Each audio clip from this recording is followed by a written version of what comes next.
Hello. Am audible बेटा? आवाज़ आ रही है आपको? ओके। चलिए बेटा, देखिए, आज ना हमारा लेक्चर नंबर 1 होगा और आज से हम लोग शुरुआत कर रहे हैं। कल हमने ओरिएंटेशन में डिस्कस किया था कि हमको किसके बारे में, एनसीईआरटी बेस्ड केमिस्ट्री पढ़नी है ना। तो एनसीईआरटी बेस्ड केमिस्ट्री पढ़ने के लिए मैंने आपको लिए ये सीरीज़ तैयार की, ये कोर्स तैयार किया है बेटा। अब इसका ये हमारा पहला लेक्चर है। इसके अंदर हम लोग जो चैप्टर नंबर 1 देखने जा रहे हैं। ठीक है भाई। तो चलिए हम स्क्रीन के ऊपर चलते हैं, अपनी वाइट ब्लैक बोर्ड के ऊपर। देखिए भाई, तो जो चैप्टर नंबर 1 है बेटा हमारे लिए, वो कहलाता है some basic concept of chemistry, है ना भाई, some basic concept of chemistry. और एनसीईआरटी के अकॉर्डिंग इस चैप्टर में हमें क्या क्या पढ़ना है, ये सारी चीज़ें हमें पढ़नी है बेटा। क्या क्या? देखिए, ऑब्जेक्टिव्स क्या हैं। Appreciate the contribution of India in the development of chemistry, understand the roles of chemistry in different spheres of life. मतलब सीधी बात, हमें केमिस्ट्री के बारे में पढ़ना, मतलब बेसिक्स पढ़ना है एक तरीके से, कि केमिस्ट्री होती क्या है और उसके इम्पॉर्टेंट रोल्स क्या है हमारी लाइफ में। फिर हमें किसके बारे में पढ़ना है, ये पहला पॉइंट होगा। दूसरा पॉइंट क्या होगा, हम जो पढ़ेंगे, जो टॉपिक पढ़ेंगे, वो होगा characteristic of 3 states of matter, है ना भाई। जो हमारे पास सॉलिड, लिक्विड और गैस होती है, उनके कैरेक्टरिस्टिक्स हमें पता होने चाहिए, तो उसके बारे में भी पढ़ेंगे। फिर ये जो हमारे लिए सेकंड इंपॉर्टेंट पॉइंट है, ये क्या है, classify different substances into elements, compounds and mixture. तो अगर हमारे पास डिफरेंट डिफरेंट सब्सटेंसेस हैं, तो हम उनको कैसे क्लासीफाई करेंगे कि what are elements, what are compounds and what are mixtures, उनके क्लासिफिकेशन पढ़ना है। सीधी बात, हमें मैटर का क्लासिफिकेशन पढ़ना है इसके अंदर। अब जो नेक्स्ट होगा हमारे लिए, वो होगा scientific notations and significant figure. ये देखिए, ये साइंटिफिक नोटेशंस हैं और सिग्निफिकेंट फिगर्स हैं, इनके बारे में भी हमें पढ़ना है। ठीक है भाई। इसके बाद जो नेक्स्ट टॉपिक हम लोग पढ़ेंगे, वो होगा differentiate between precision and accuracy. यहाँ पर हम लोग प्रिसीजन के बारे में भी स्पेशली पढ़ेंगे, और किसके बारे में पढ़ेंगे बेटा, एक्यूरेसी के बारे में पढ़ेंगे। जो नेक्स्ट टॉपिक होता है हमारे लिए, वो होता है एसआई यूनिट, है ना भाई। एसआई यूनिट्स के बारे में पढ़ेंगे। मतलब यहाँ से हमारे लिए यूनिट्स एंड मेजरमेंट स्टार्ट होगा। ये किसका पार्ट होगा, यूनिट्स एंड मेजरमेंट का पार्ट होगा। ठीक है भाई, ये यूनिट्स एंड मेजरमेंट का पार्ट होगा। उसके बाद हम लोग किसके बारे में पढ़ेंगे, वेरियस केमिकल लॉज। जो हमारे पास डिफरेंट डिफरेंट केमिकल लॉज हैं कॉम्बिनेशन के, उनको पढ़ेंगे हम लोग। कई लॉज हैं हमारे पास, 4 या 5 लॉज हैं, उनको हम लोग डिस्कस करेंगे। फिर क्या है हमारे लिए, कि हमें पढ़ना है एटॉमिक मास के बारे में, एवरेज एटॉमिक मास के बारे में, मॉलिकुलर मास के बारे में और फॉर्मूला मास के बारे में। तो ये कुछ इंपॉर्टेंट टर्म्स हैं जिनके बारे में हम लोग पढ़ेंगे, कि एटॉमिक मास कैसे कैलकुलेट करेंगे, एवरेज एटॉमिक मास कैसे कैलकुलेट करेंगे, मॉलिकुलर मास कैसे कैलकुलेट करेंगे, और फॉर्मूला मास कैसे कैलकुलेट करेंगे। तो ये कुछ इंपॉर्टेंट टर्म्स हमको पढ़ने पड़ेंगे बेटा। नेक्स्ट इसके बाद जो आता है, देखिए भाई, describe the terms moles and molar mass. तो हमें मोल्स के बारे में पढ़ना है। यहाँ से हमारे लिए जो टॉपिक स्टार्ट होता है, वो होता है स्टोकियोमेट्री। स्टोकियोमेट्री के बारे में हमें पढ़ना पड़ेगा बेटा। तो स्टोकियोमेट्री एक तरीके से न्यूमेरिकल वाला पोर्शन है। तो यहाँ से जो भी पार्ट आएगा, वो सारा का सारा किसका होगा, ये सारा का सारा पार्ट किसका होगा, न्यूमेरिकल्स का होगा। इसके अंदर हम लोग न्यूमेरिकल से डील कर रहे होंगे। तो मोल्स और मोल कॉन्सेप्ट, अब देखिए कैलकुलेट द, देखिए कैलकुलेट वर्ड आ गया, इसका मतलब हमें क्या करना है, कैलकुलेशन करनी है। इसका मतलब ये वाला पार्ट किसका होगा, न्यूमेरिकल्स का होगा। मास परसेंट कैलकुलेट करना सीखेंगे हम लोग, डिफरेंट डिफरेंट कंपोनेंट्स का। एलिमेंट्स कॉन्स्टिट्यूटिंग अ कंपाउंड, जो हमारे पास डिफरेंट डिफरेंट एलिमेंट्स है एक फॉर्मूला में, उसके हम लोग मास परसेंट निकालना सीखेंगे। इसके बाद हमें किसके बारे में सीखना है, डिटर्मिनेशन ऑफ एम्पेरिकल फॉर्मूला। जो भी एम्पेरिकल फॉर्मूला है उसका डिटर्मिनेशन करेंगे हम लोग। मॉलिकुलर फॉर्मूले का डिटर्मिनेशन करेंगे from the given experimental data. हमें कुछ डेटा गिवन होगा, उससे हम लोग मॉलिकुलर फॉर्मूला निकालना सीखेंगे और एम्पेरिकल फॉर्मूला निकालना सीखेंगे। और उसके बाद तो ये हमारे लिए स्टोकियोमेट्रिक कैलकुलेशंस, ये हमारे लिए पूरी की पूरी स्टोकियोमेट्री है। ठीक है भाई। तो ये पार्ट बहुत ही इंपॉर्टेंट है। अब एनसीईआरटी में ऑब्जेक्टिव्स दिए हुए हैं, तो वो हम लोगों ने डिस्कस कर ली। अब हम लोग स्टार्ट करने जा रहे हैं अपना चैप्टर बेटा। ठीक है। तो इस चैप्टर को स्टार्ट करते हैं हम लोग। ध्यान से देखिए बेटा, हमें किसके बारे में पढ़ना है, अल्टीमेटली हम लोग जो पढ़ रहे हैं वो साइंस पढ़ रहे हैं। क्या पढ़ रहे हैं बेटा, साइंस। अब ये जो साइंस का मीनिंग होता है, साइंस का मीनिंग क्या होता है, टू नो। टू नो, जानना किसी भी चीज के बारे में। है ना भाई। तो अगर हम लोग जैसे इसकी डिफरेंट डिफरेंट ब्रांचेस हो सकती है। फॉर एग्जांपल अगर मैं मैटर की स्टडी करता हूँ तो हम उसे केमिस्ट्री का नाम देंगे बेटा, केमिकल साइंसेस बोलेंगे। क्या बोलेंगे? केमिकल साइंसेस बोलेंगे। अगर हम लोग स्टडी करते हैं किसकी बेटा, मान लेते हैं मैं कंप्यूटर की स्टडी करता हूँ, कंप्यूटर की स्टडी करता हूँ, तो हम उसे क्या नाम देंगे? कंप्यूटर साइंसेस देंगे नाम, कंप्यूटर साइंसेस नाम देंगे। अगर मैं मैथ्स की स्टडी करता हूँ पर्टिकुलरली, तो हम उसे किसके नाम देंगे बेटा? मैथमेटिकल साइंसेस नाम देंगे, मैथमेटिकल साइंसेस नाम देंगे। ठीक है भाई। इसी तरीके से अगर हम लोग फिजिकल फिनोमेनास की स्टडी करते हैं, किसकी स्टडी करते हैं बेटा? फिजिकल फिनोमेनास की स्टडी करते हैं, तो वहां पर हम लोग किसके बारे में पढ़ते हैं? फिजिक्स के बारे में, या फिर फिजिकल साइंसेस बोलेंगे इनको। क्या बोलेंगे? Physical sciences. तो साइंस की डिफरेंट डिफरेंट ब्रांचेस हैं। साइंस की क्या है बेटा? डिफरेंट डिफरेंट ब्रांचेस हैं। और साइंस का मीनिंग क्या है? किसी भी चीज़ को पढ़ना, किसी भी चीज़ को पढ़ना, उसके बारे में जानना, उसके बारे में बहुत सारी डिटेल्स आपको जाननी है। तो जितनी ज़्यादा डिटेल्स जानोगे आप, तो उतने अच्छे से हम लोग क्या कर सकते हैं? उसका एप्लीकेशन कर सकते हैं। तो पढ़ते हम अल्टीमेटली किस लिए हैं? ताकि हम उन चीज़ों को अच्छे से अप्लाई कर सकें। तो केमिकल साइंसेस हमारे लिए बहुत इंपॉर्टेंट है। हमको जो पढ़ना है टॉपिक वो है केमिस्ट्री। और केमिस्ट्री केमिकल साइंसेस के ही अंदर आता है। मतलब हम लोग किसके बारे में अल्टीमेटली स्टडी कर रहे होंगे? मैटर के बारे में स्टडी कर रहे होंगे। तो यहाँ पर हम लोग देखते हैं केमिस्ट्री। केमिस्ट्री की डेफिनेशन क्या होगी बेटा, ये हम लोग देखते हैं एक बार। तो chemistry, it is the study of matter. ये क्या है हमारे लिए? स्टडी ऑफ मैटर है ना भाई। इट्स कॉम्पोजिशन, इसके अंदर हम लोग मैटर के मैटर के बारे में पढ़ना है, तो मैटर के बारे में क्या क्या पढ़ेंगे? उसके कॉम्पोजिशन के बारे में पढ़ेंगे, उसकी प्रॉपर्टीज के बारे में पढ़ेंगे, और उसके बिहेवियर के बारे में पढ़ेंगे। तो ये तीनों चीजें हमें पढ़नी होती हैं। तो what is a chemistry? A chemistry is a branch of science that deals with the study of matter, its composition, its properties and it's behaviour. तो हम लोग इस तरीके से केमिस्ट्री को डिफाइन कर सकते हैं। क्या होती है केमिस्ट्री? ये एक तरीके से ब्रांच ऑफ साइंस है, जिसके अंदर हम लोग किसके बारे में स्टडी करते हैं? मैटर के बारे में स्टडी करेंगे। जिसमें हम लोग किसके बारे में स्टडी करेंगे बेटा? मैटर के बारे में स्टडी करेंगे। ये इंपॉर्टेंट बात है। और मैटर के बारे में क्या क्या चीज़ें हमको जाननी है? उसका कॉम्पोजिशन क्या होगा, उसकी प्रॉपर्टीज क्या क्या होंगी, और उसका बिहेवियर कैसा होगा। कॉम्पोजिशन का मतलब क्या है? फॉर एग्जाम्पल जैसे वो हमारे लिए किन किन एलिमेंट से मिलके बना है। फॉर एग्जाम्पल जैसे हम लोग बात करें कि कोई एलॉय है, तो एलॉय के अंदर डिफरेंट डिफरेंट हमारे पास मेटल्स प्रेजेंट होते हैं, तो वो किस रेशियो में प्रेजेंट है, तो वो कॉम्पोजिशन की बात होगी। प्रॉपर्टीज की बात करें तो प्रॉपर्टीज हमें ये जाननी है कि वो कैसा बिहेव कर रहा है, मतलब या फिर वो किसी और दूसरे सब्सटेंसेस के साथ कैसे रिएक्ट कर रहा है। और बिहेवियर का मतलब क्या है? वो कैसा बिहेव कर रहा है। फॉर एग्जाम्पल वो सॉलिड फॉर्म में है, लिक्विड फॉर्म में है, फिजिकल प्रॉपर्टीज क्या क्या है उसकी, तो वो बिहेवियर के अंदर कंसिडर कर लिया जाता है। ठीक है भाई। तो केमिस्ट्री की रियल डेफिनेशन क्या होगी? It is the branch of science that deals with the study of matter, its composition, its properties and it's behaviour. ये सारी चीजें हमें पढ़नी होती है। अब बात ये आती है कि हमें इसको पढ़ना ही क्यों है ना भाई। Why there is a need to study chemistry, why we need to study chemistry, why we need to study chemistry। ये केमिस्ट्री पढ़ना बहुत ज़रूरी है हमारे लिए, लेकिन क्यों? ये क्वेश्चन हमारे मन में ज़रूर आएगा कि हम क्यों ही पढ़ें केमिस्ट्री। फिजिक्स पढ़ लेते, मैथ्स पढ़ लेते, केमिस्ट्री पढ़ने से क्या होगा?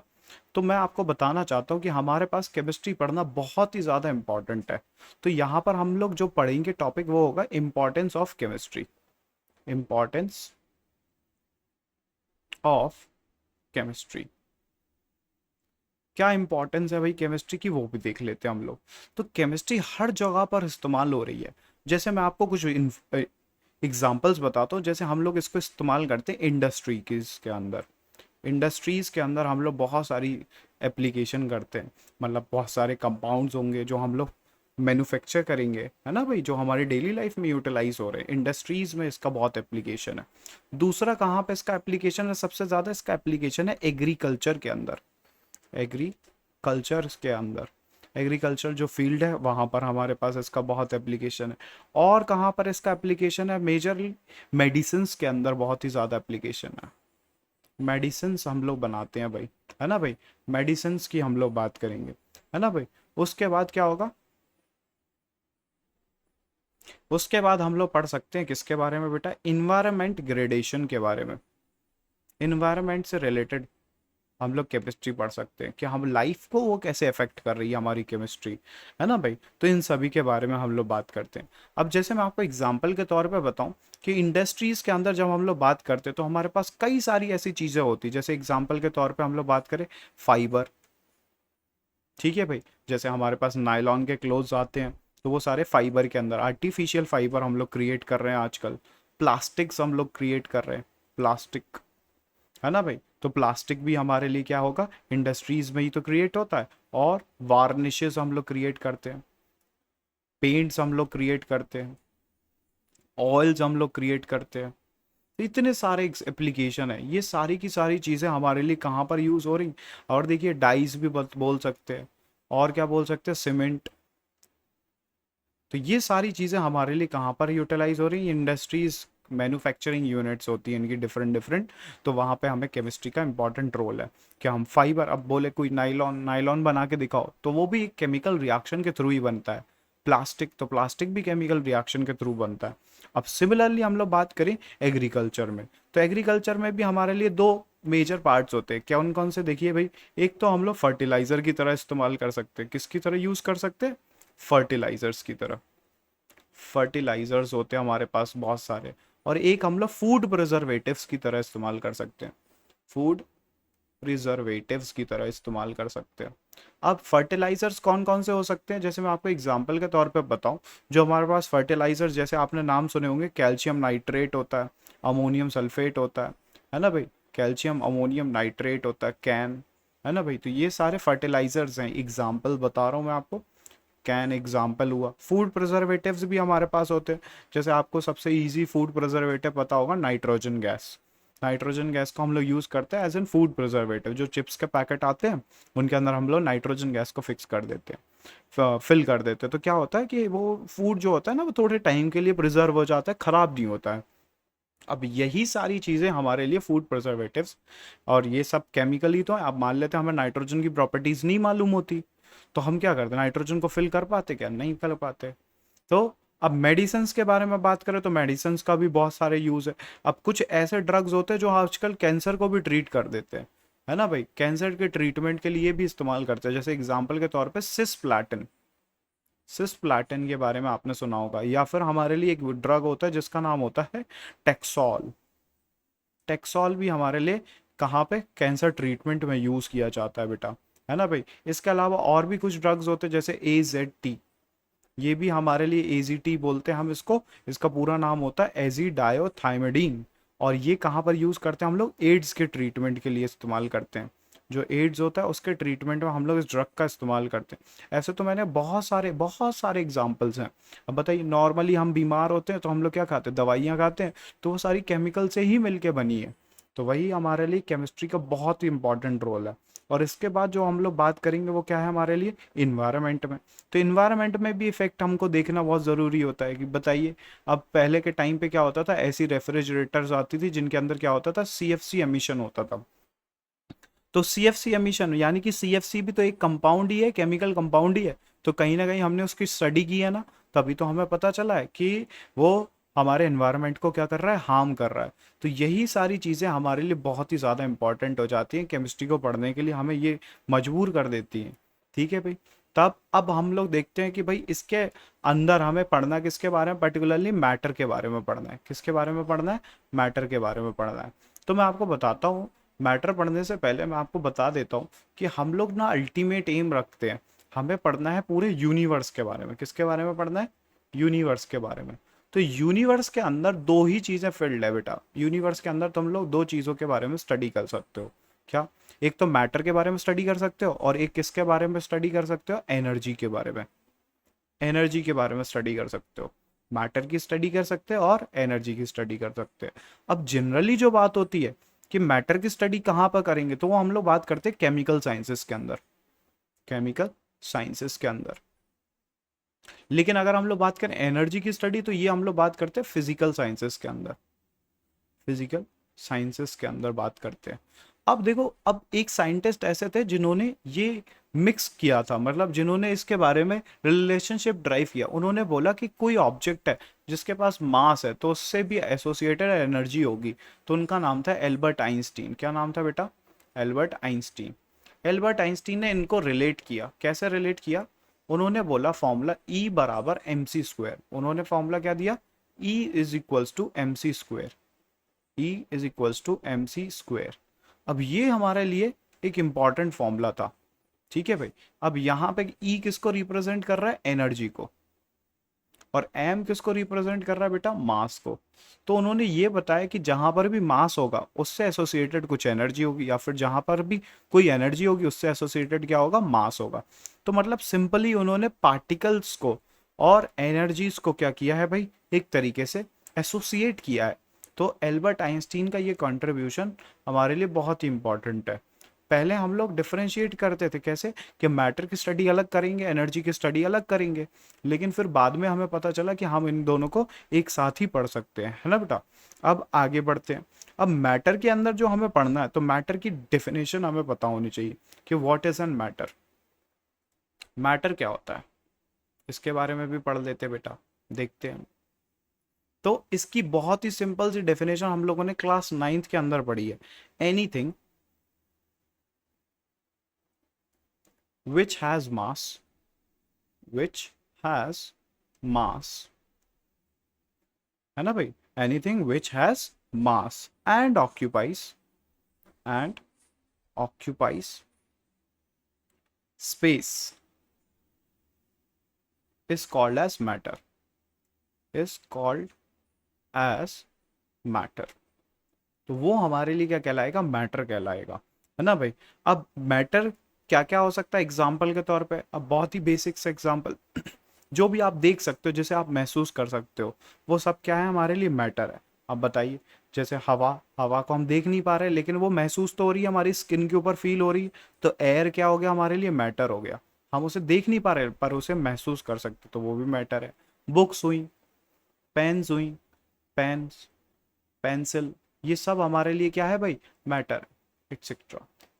तो ये जो मैटर होता है बेटा, ये हमारे लिए क्या है? देखिए भाई, डिफरेंट छोटे छोटे पार्टिकल से मिलके बना है। किससे मिलके बना है? छोटे छोटे पार्टिकल से।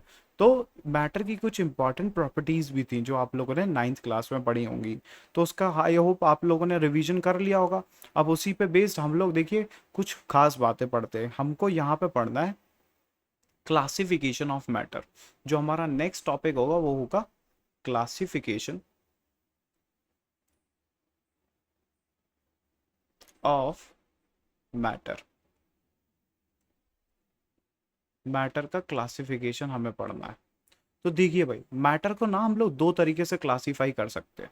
कौन कौन से दो तरीके हैं? एक है फिजिकल फॉर्म, फिजिकल, उसको क्लासिफाई कर सकते हो, और एक उसको क्लासिफाई कर सकते हैं केमिकली। मैं आपको दोनों क्लासिफिकेशन पढ़ा देता हूँ। अब जब हम क्लासिफाई करते हैं फिजिकली, तो हम उनको बोलते हैं स्टेट्स ऑफ मैटर। उनको क्या बोलते हैं? स्टेट्स ऑफ मैटर बोलेंगे। ठीक है भाई, वो क्या होंगी हमारे लिए? स्टेट्स ऑफ मैटर होंगी। अब स्टेट्स ऑफ मैटर क्या कौन कौन सी होती हैं? तीन होती हैं जनरली। सॉलिड होती है, लिक्विड होता है, और क्या होता है हमारे लिए? गैस होता है। सॉलिड होता है, लिक्विड होता है, और क्या होता है? गैस होता है। तो फिजिकली हमारे लिए जो हम पढ़ते हैं क्लासिफिकेशन मैटर का, वो क्या कहलाता है? स्टेट्स ऑफ मैटर होता है। सॉलिड के अंदर पार्टिकल्स कैसे पैक होते हैं बेटा? टाइटली पैक्ड होंगे।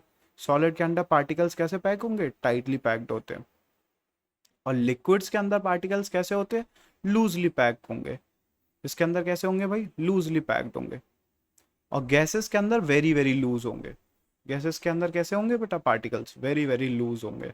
तो ये आपको क्लासिफिकेशन पता होगा। यहाँ पर हमारे लिए इंपॉर्टेंट बात क्या होती है? सॉलिड्स के अंदर जो फोर्स ऑफ अट्रैक्शन है वो कैसी होती है बेटा? ज्यादा होती है। सॉलिड्स के अंदर फोर्स ऑफ अट्रैक्शन क्या होगा? फोर्स ऑफ अट्रैक्शन कैसा होता है? ज्यादा होता है। और यहाँ पर क्या होता है?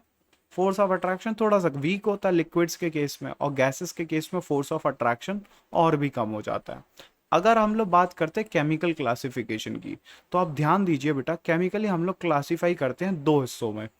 कौन कौन से दो हिस्से होते हैं हमारे लिए? यहाँ पर दो हिस्सों में हम लोग क्लासीफाई करते हैं केमिकली। एक होते हैं हमारे लिए प्योर सब्सटेंसेस और एक होते हैं इम्प्योर सब्सटेंसेस। इम्प्योर सब्सटेंसेस को ही हम लोग क्या नाम देते हैं बेटा? मिक्सचर्स का नाम देते हैं। क्या नाम देते हैं? मिक्सचर्स का। और जो प्योर सब्सटेंसेस होते हैं उनके अंदर हम लोग पढ़ते हैं एलिमेंट्स और कंपाउंड्स के बारे में। एलिमेंट्स के बारे में पढ़ेंगे और किसके बारे में पढ़ेंगे? कंपाउंड्स के बारे में। एलिमेंट्स होते हैं और कौन से होते हैं? कंपाउंड्स होते हैं। अब मिक्सचर्स की बात करें तो मिक्सचर भी हमारे लिए कौन कौन से होंगे? एक होते हैं होमोजीनियस मिक्सचर, होमोजीनियस मिक्सचर, और एक होते हैं हमारे लिए हेट्रोजीनियस मिक्सचर।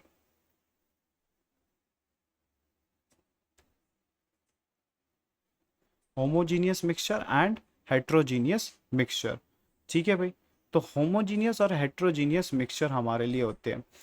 अब देखिए एलिमेंट्स जो होते हैं वो भी फर्दर हम लोग उनकी क्लासिफिकेशन कर सकते हैं। एलिमेंट्स के अंदर हम लोग मेटल्स के बारे में पढ़ सकते हैं, नॉन मेटल्स के बारे में पढ़ सकते हैं, और किसके बारे में पढ़ सकते हैं? मेटलॉइड्स के बारे में पढ़ सकते हैं। तो इनके भी अंदर क्लासिफिकेशन होते हैं। अब हम लोग वन बाय वन इनके बारे में बेसिक बेसिक जो पार्ट है वो डिस्कस कर लेंगे। ठीक है भाई, तो मैं कोशिश करता हूँ कि एक बारी के लिए कोई पीडीएफ खोल के सॉलिड, लिक्विड और गैसेस के लिए डिफरेंशिएट करने वाला काम कर लेते हैं। ठीक है, मुझे 1 मिनट दीजिए, मैं सॉलिड, लिक्विड और गैसेस के लिए डिफरेंस वाला चार्ट निकाल लेता हूँ, उससे हम लोग क्लासिफिकेशन करेंगे बेटा। ठीक है, ये बहुत ही बेसिक वाला पार्ट चल रहा है। ये बहुत ही बेसिक वाले पार्ट से क्या करना है, इससे क्वेश्चन ज़्यादातर नहीं पूछे जाते हैं। जो क्वेश्चन पूछे जाएंगे वो आगे आएगा हमारे लिए मेन टॉपिक। ये तो हमारे लिए रिवीजन चल रहा है एक तरीके से। और ये प्रीवियस स्लाइड्स में आपने देखा, ये मैटर वाला कॉन्सेप्ट तो आप ऑलरेडी जानते ही हैं, तो 9th क्लास का ही कॉन्सेप्ट है, बस उसी को रिवाइज कर रहे हैं हम लोग। अब देखिए, मैं आपके लिए ये स्टेट्स ऑफ मैटर वाला चार्ट ओपन कर लेता हूँ।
आई होप ये सभी को दिख रहा होगा बेटा ये chart.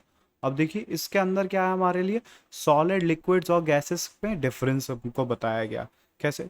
Solid have a fixed shape and volume. Solids के अंदर क्या होता है हमारे लिए, फिक्स्ड शेप होगा और इनका फिक्स्ड वॉल्यूम होगा। ठीक है भाई, इनका फिक्स्ड क्या होता है हमारे लिए, शेप होगा, और फिक्स्ड क्या होगा, वॉल्यूम होगा। इनका शेप और वॉल्यूम दोनों क्या होते हैं, फिक्स होते हैं।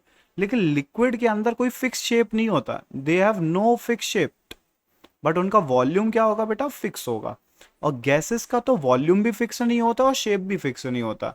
तो देखिए इसमें क्या बोल रखा है, neither a fixed shape nor fixed volume. तो दोनों ही फिक्स नहीं होता। ये सॉलिड, लिक्विड और गैसेस का डिफरेंस है। उसके बाद क्या बोल रखा है, solid can not be compressed much, तो दे आर इनकम्प्रेसिबल। आप इसी को क्या लिख सकते हैं, इनकम्प्रेसिबल भी लिख सकते हैं, मतलब हम उनको कंप्रेस नहीं कर सकते ज्यादा। Can not be compressed highly, है ना भाई। Liquids can not be compressed much, मतलब ये भी कंप्रेसिबल तो होते हैं, लेकिन गैसेस को हम लोग ज़्यादा कंप्रेस कर सकते हैं भाई। सिंपल सी बात है, जहाँ पे स्पेस ज़्यादा होगी वो स्पेस हम कम कर सकते हैं। तो अगर हम लोग प्रेस करेंगे तो गैसेस को हम ज़्यादा प्रेस कर सकते हैं। कंप्रेसिबिलिटी गैसेस की हाई होगी क्योंकि हम उनको प्रेस कर सकते हैं। लेकिन लिक्विड्स के केस पे हम लोग ऐसा नहीं कर सकते। अब बात करते हैं सॉलिड्स में। सॉलिड्स हैव हाई डेंसिटी, उनकी डेंसिटी हाई होती है। क्यों डेंसिटी हाई होती है भाई? क्योंकि नंबर ऑफ पार्टिकल्स, जो सॉलिड के पार्टिकल्स हैं वो टाइटली पैक्ड है, तो यूनिट वॉल्यूम के अंदर ज्यादा नंबर ऑफ पार्टिकल्स आएंगे। सिंपल से लॉजिक है। एक फिक्स वॉल्यूम के अंदर सॉलिड में ज्यादा पार्टिकल होंगे तो उनकी डेंसिटी क्या होती है? जनरली हाई होती है। लिक्विड की डेंसिटी कैसी होती है भाई? मॉडरेट होती है। और गैसेस की डेंसिटी तो लो होती है। गैसेस गैसेस तो फ्लो करती हैं, है ना भाई? ये लिक्विड्स और गैसेस को हम लोग क्या बोलते हैं? फ्लूइड्स ही तो बोलते हैं। ये भी फ्लूइड है और ये भी गैसेस भी क्या होती है हमारे लिए? फ्लूइड होती है। लेकिन सॉलिड जो होते हैं वो कैसे होते हैं? रिजिड होते हैं। ये जनरली कैसे होते हैं? रिजिड होते हैं।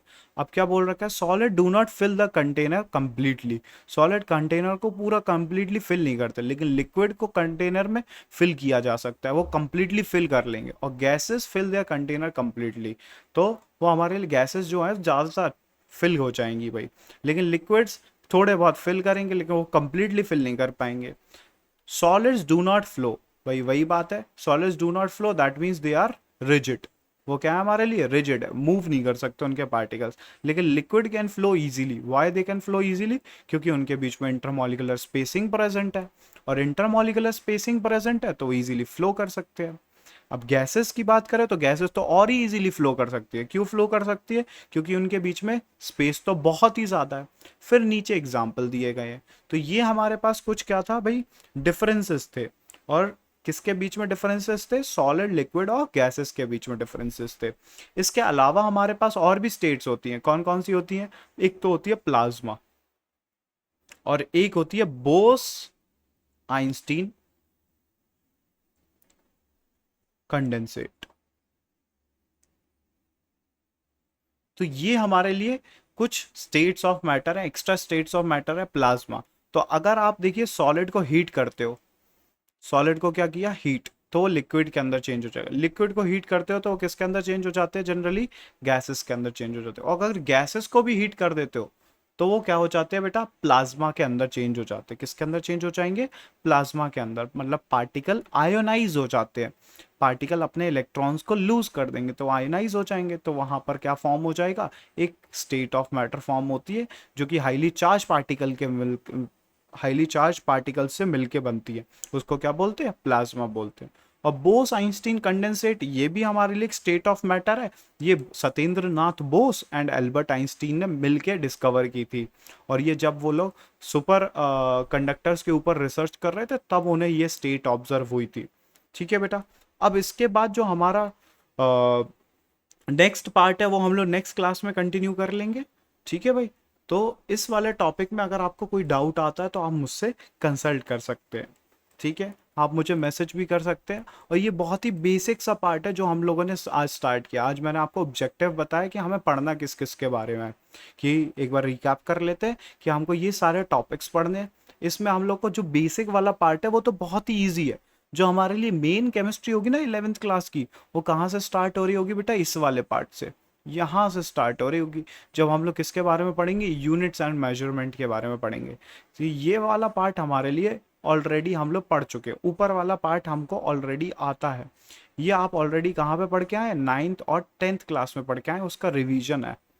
तो अभी तो पहली एक दो क्लास में तो रिवीजन ही चलेगा। उसके बाद हम लोग क्या करेंगे भाई? ये साइंटिफिक नोटेशन स्टार्ट करेंगे और सिग्निफिकेंट फिगर्स के बारे में मैं आपको बताना स्टार्ट करूंगा। ठीक है।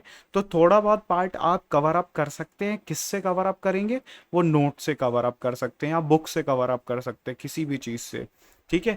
तो ये जो पार्ट है, देखिए मैंने आपको यहाँ तक पढ़ा दिया। आज पहला पोर्शन कंप्लीट हो गया, दूसरा पोर्शन कंप्लीट हो गया। अब कौन सा पोर्शन कंप्लीट करना है? एलिमेंट्स की डेफिनेशन पढ़नी है, और कंपाउंड्स के बारे में पढ़ना है, और मिक्सचर्स के बारे में पढ़ना है। फिर उसके बाद हमारे लिए जो नेक्स्ट लेक्चर होगा उसमें हम लोग थर्ड लेक्चर से, यहाँ पे लेक्चर नंबर 3 से हम लोग स्टार्ट करेंगे scientific notation and significant figures. तो मैं आपको कई सारे साइंटिफिक नोटेशंस के बारे में एक्सप्लेन करूंगा और सिग्निफिकेंट फिगर्स के बारे में एक्सप्लेन करूंगा। इस वाले पोर्शन में अगर किसी को कोई भी डाउट आता है तो वो मुझसे कंसल्ट कर सकते हैं बेटा। ठीक है, तो एक बारी के लिए रिवीजन कर लेते हैं। मैंने आपको बताया साइंस के बारे में, साइंस का मीनिंग क्या होता है, टू नो। आप किसी भी चीज़ के बारे में जानना चाहते हैं तो वो साइंस है। मैटर के बारे में जानना चाहते हैं तो केमिकल साइंस है। कंप्यूटर के बारे में जानना चाहते हैं, कंप्यूटर साइंस है। मैथमेटिक्स के बारे में जानना चाहते हैं, मैथमेटिकल साइंस है। हमारे आसपास जो भी फिजिकल फिनोमेना हो रहे हैं तो उनके बारे में जानना चाहते हैं, फिजिकल साइंसेज है। तो केमिस्ट्री में तो हम लोग मैटर के बारे में जानना चाहते हैं। तो what is chemistry? A chemistry is a branch of science that deals with the study of matter. तो यहाँ पे आप लोग लिख सकते हैं it is the study of matter लिखा है, तो आप इसको एक्सप्लेन कर सकते हो डिटेल में। क्या लिखोगे? It is the branch of science that deals with the study of matter, its composition, its properties and it's behaviour. तो ये हमारे लिए एग्जैक्ट डेफिनेशन हो जाएगी केमिस्ट्री की। उसके बाद क्या है कि क्यों पढ़ना ज़रूरी है? तो इम्पोर्टेंस है हमारे लिए केमिस्ट्री की। क्या क्या इम्पोर्टेंस है? क्योंकि वो हमारे लिए इंडस्ट्रीज़ में, एग्रीकल्चर में, मेडिसिन में, इन्वायरमेंट में, सभी जगह पे इस्तेमाल हो रही है। इंडस्ट्रीज़ में कैसे? Fibre, plastic, varnishes, paints, oils etcetera, ये सब बनाए जा रहे हैं। एग्रीकल्चर में कैसे? फर्टिलाइजर्स के फॉर्म में यूज़ होती है, फूड प्रिजर्वेटिव्स के फॉर्म में यूज़ होती है। इनफैक्ट आप और भी लिख सकते हैं, जैसे इंसेक्टिसाइड्स होते हैं हमारे लिए, वो भी हम लोग यहाँ पे बनाते हैं। इंसेक्टिसाइड्स भी लिख सकते हैं आप, इंसेक्टिसाइड्स। इंसेक्टिसाइड्स कौन कौन से होते हैं? जैसे मैं आपको बता देता हूँ, BHC आपने नाम सुना होगा, या फिर इसी का दूसरा नाम होता है गैमेक्सीन, तो हम लोग ये भी यूज़ कर सकते हैं। बेंजीन हेक्साक्लोराइड और गैमेक्सीन, इसका यूज़ कर सकते हैं। मेडिसिन में भी यूज़ करते हैं। ये सिस्प्लैटिन और टेक्सोल हम लोग कहाँ यूज़ करते हैं? कैंसर के ट्रीटमेंट में। किसके ट्रीटमेंट में यूज़ करते हैं बेटा? कैंसर के ट्रीटमेंट में। और AZT, जिसको हम लोग क्या बोलते हैं? एजीडायोथाइमिडीन, और ये हमारे लिए एड्स के ट्रीटमेंट में यूज़ करते हैं। फिर मैंने आपको बताया कि हमारे लिए रेफ्रिजरेंट्स होती है, CFC क्या होती है? रेफ्रिजरेंट्स। रेफ्रिजरेंट्स मतलब जो हमारे पास AC का कंप्रेसर या फिर फ्रिज के अंदर जो कंप्रेसर होता है, वो यही गैस फिल करते हैं हम। तो इसी की रैपिड हीटिंग और कूलिंग की वजह से हम लोग क्या बना पाते हैं? एक ऐसी मशीन बना पाते हैं जो किसकी तरह बिहेव करती है? कूलिंग एजेंट की तरह बिहेव करती है, या फिर कूलिंग डिवाइस की तरह बिहेव करती है। तो यही गैस हम लोग फिल करते हैं, रेफ्रिजरेंट्स। तो इसका इन्वायरमेंट के ऊपर बहुत ही हार्मफुल इफेक्ट होता है। फिर मैंने आपको बताया कि हमको अल्टीमेटली स्टडी किसकी करनी है? यूनिवर्स की। तो यूनिवर्स के अंदर दो चीज़ें हैं, मैटर है और एनर्जी है। मैटर हम लोग केमिकल साइंसेज में पढ़ेंगे और फिजिकल साइंसेज में एनर्जीज के बारे में पढ़ते हैं। तो एल्बर्ट आइंस्टीन ने इन दोनों को रिलेट किया, E=mc² से। उसके बाद मैटर के बारे में हम लोगों ने पढ़ा। मैटर क्या होता है? Anything which has mass, occupy space, is called as matter. तो जिसका भी मास होगा और जो जगह घेरता होगा उसे हम क्या बोलेंगे? मैटर बोलेंगे। तो सबको जो आप देख सकते हो, महसूस कर सकते हो, वो क्या है? मैटर है भाई। उसके बाद क्लासिफिकेशन किया हमने मैटर का। तो मैटर का क्लासिफिकेशन कैसे किया भाई? दो हिस्सों में, एक फिजिकली कर सकते हैं और एक केमिकली। फिजिकली करते हैं तो स्टेट्स ऑफ मैटर आती हैं, solid state, liquid state and gaseous state. और केमिकली करते हैं हम तो दो आते हैं, प्योर सब्सटेंसेस एंड मिक्सचर्स। तो जो प्योर सब्सटेंसेस होते हैं वो दो तरीके के होते हैं, एलिमेंट्स एंड कंपाउंड्स। और मिक्सचर्स की बात करेंगे तो वो भी दो तरीके के होते हैं, homogeneous mixture and heterogeneous mixture. तो होमोजीनियस और हेट्रोजीनियस मिक्सचर के बारे में हम लोग नेक्स्ट क्लास में डिस्कस करेंगे, साथ में प्योर सब्सटेंसेस के बारे में भी। अब जो हमने यहाँ पे पढ़ा है वो है स्टेट्स ऑफ मैटर। ये वाला पार्ट किसका पढ़ाया मैंने बेटा आपको? States of matter. तो हमारे लिए जनरली 5 स्टेट्स ऑफ मैटर, तो वैसे तो 3 ही होती है, सॉलिड, लिक्विड और गैस। अगर आप एक्स्ट्रा पढ़ना चाहते हो तो प्लाज्मा भी होती है और बोस-आइंस्टीन कंडेंसेट भी होती है। ये क्या क्या है? सॉलिड्स में मैंने आपको बताया कि उनका फिक्स्ड शेप होता है, फिक्स्ड वॉल्यूम होता है। लेकिन लिक्विड्स के अंदर फिक्स्ड वॉल्यूम होता है लेकिन कोई फिक्स शेप नहीं होता। गैसेस के अंदर उनका कुछ भी फिक्स नहीं होता, ना शेप फिक्स होता ना ही वॉल्यूम फिक्स होता है। फिर नेक्स्ट जो होता है हमारे लिए, solids can not be compressed much, उनको हम लोग ज़्यादा से ज़्यादा कंप्रेस नहीं कर सकते। नेक्स्ट क्या होता है हमारे लिए, liquids can not be compressed much, liquids को हम कंप्रेस कर सकते हैं बट गैसेस को सबसे ज़्यादा कंप्रेस कर सकते हैं। उसके बाद नेक्स्ट क्या होता है हमारे लिए, solids have high density, liquids have moderate to high densities, और gases have very very low density, मतलब गैसेस फ्लो करेंगी, वो ऊपर होंगी, फिर लिक्विड्स आएंगे, फिर सबसे नीचे कौन होंगे? सॉलिड्स। मतलब जिनकी डेंसिटी हाई होती है वो नीचे सिंक कर जाते हैं, और जिनकी डेंसिटी लो होती है ऊपर फ्लोट करते हैं। तो गैसेस कैन फ्लो इजीली, वो फ्लोट करेंगे, लिक्विड्स बीच में होंगे, फिर क्या होंगे? सॉलिड्स होंगे, सॉलिड सबसे नीचे सिंक कर जाएंगे। उनकी डेंसिटी हाई क्यों होती है? क्योंकि यूनिट वॉल्यूम, एक फिक्स वॉल्यूम के अंदर हम लोग ज़्यादा नंबर ऑफ पार्टिकल फिट कर सकते हैं ना, क्योंकि टाइटली पैक्ड है। सॉलिड्स के अंदर पार्टिकल्स, तो इसलिए सॉलिड्स की डेंसिटी जनरली क्या होती है, हाई होती है। फिर लिक्विड, अब देखिए solids do not fill their container completely, solid container को कंप्लीटली फिल नहीं करते, लिक्विड भी कंटेनर्स को कंप्लीटली फिल नहीं करते, थोड़ा बहुत फिल कर सकते हैं। Gases fill their container completely, gases अपने कंटेनर में एक एक जगह पर एक एक पार्ट तक वो ऑक्यूपाई कर लेंगी, वो वॉल्यूम ऑक्यूपाई कर लेंगी। सॉलिड्स डू नॉट फ्लो, मतलब they are rigid in nature. Liquids generally flow easily, तो वो क्या है हमारे लिए, फ्लूइड्स हैं, ये क्या है हमारे लिए, फ्लूइड्स हैं। और gases very flow very very easily, तो वो भी क्या है हमारे लिए, फ्लूइड्स की कैटेगरीज में आते हैं। एग्जाम्पल बताया गया, आइस होता है हमारे लिए, वुड, स्टोन, आयरन एटसेट्रा, तो ये सॉलिड होते हैं। वाटर, मिल्क, फ्रूट जूस, ये सब हमारे लिए कैसे होंगे बेटा, लिक्विड फॉर्म में होंगे। Air, oxygen, hydrogen, nitrogen, steam etcetera, ये हमारे लिए कैसे होंगे भाई, गैसेस के फॉर्मेट में होंगे। अब इसके आगे हम लोग नेक्स्ट क्लास में कंटिन्यू करेंगे। Thank you everyone, thank you everyone, thank you for joining, है ना भाई। आप अपने फ्रेंड्स को भी रिकमेंड कर दीजिए कि वो जल्दी से ज्वाइन हो जाए इस बैच में, है ना, क्योंकि अभी तो हमारे लिए बहुत ही बेसिक बेसिक कॉन्सेप्ट चल रहे हैं, लेकिन जब हम लोग एडवांस पे जाएंगे तो आपको बहुत ही अच्छी चीज़ें आपको सीखने को मिलेंगी। फॉर एग्जांपल जैसे मैंने आपको बताया स्टार्टिंग में कि हमारे पास जो टॉपिक्स हैं वो कौन कौन से हैं। देखिए यहाँ से जब हमारे लिए टॉपिक स्टार्ट होंगे, ये वाले टॉपिक्स जब स्टार्ट होंगे, तब आपको मज़ा आएगी पढ़ने में केमिस्ट्री, ठीक है। और फिर यहाँ से जो स्टार्ट होता है वो होते हैं हमारे लिए स्टार्ट न्यूमेरिकल्स, यहाँ से हमारे लिए न्यूमेरिकल वाला पोर्शन स्टार्ट होता है, या फिर आप ऊपर से भी समझ सकते हो मोलर मास से, वहाँ से भी हमारे लिए तो मेन न्यूमेरिकल्स वाला पोर्शन रहेगा। और ये यहाँ से जो हम लोग पढ़ेंगे ऊपर, तो हमारे लिए रिवीजन है, रिकैप है। रिकैप किसका है, ये है क्लास 9th का और क्लास 10th का रिकैप है। नीचे से यहाँ से हम लोग जो भी पढ़ेंगे वो क्लास 11th का कॉन्सेप्ट होगा बेटा, ठीक है। और फिर ये न्यूमेरिकल वाला ये पूरा थ्योरी वाला पार्ट है, यहाँ तक तो थ्योरी वाला पार्ट रहेगा, ये थ्योरी वाला पार्ट रहेगा, और उसके बाद न्यूमेरिकल्स वाला पोर्शन रहेगा। तो हम लोग एक एक करके डिस्कस करते जाएंगे, ठीक है भाई। आज के लिए इतना ही करते हैं, thank you everyone, happy learning to all. अगर कोई डाउट्स आते हैं बेटा तो आप मुझसे कमेंट सेक्शन में ज़रूर पूछिए, ठीक है भाई। और नोट्स, ये स्लाइड्स जो हैं ये मैं आपको प्रोवाइड कर दूंगा, तो आपको बेनिफिट हो जाएगा कि आप इससे कॉपी कर सकते हो। और एक इम्पॉर्टेंट बात और, कि क्लास में कॉपी पेन लेके ज़रूर बैठना, कुछ इंपॉर्टेंट बातें जो मैं बता रहा हूँ तो आप उसको नोट भी करते जाइए, साथ के साथ ही सेपरेट कॉपी बना लीजिए और उनके अंदर नोट्स लिखते जाइए।